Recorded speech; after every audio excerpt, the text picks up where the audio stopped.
আসসালামু আলাইকুম। আশা করি সবাই ভালো আছেন। আল্লাহ ছাড় দেয় কিন্তু ছেড়ে দেয় না। আল্লাহ সম্মান দেওয়ারও মালিক, আল্লাহ সম্মান নেওয়ারও মালিক।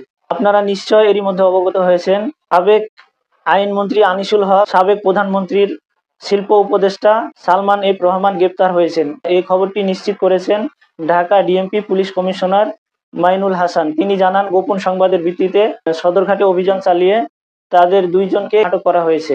সালমান এফ রহমান সিমুকো গ্রুপের চেয়ারম্যান এবং প্রতিষ্ঠাতা।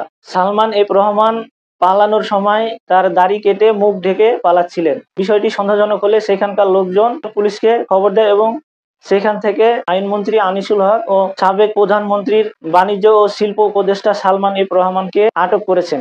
ঢাকা ডিএমপি কমিশনার মাইনুল হাসান জানান, কোটা বিরোধী ছাত্র আন্দোলনের নিউ মার্কেট এলাকায় এক শিক্ষার্থী ও এক সাধারণ মানুষকে হত্যার অভিযোগে একটি মামলা দায়ের করা হয়েছে, তাই তাদের আটক করা হয়েছে।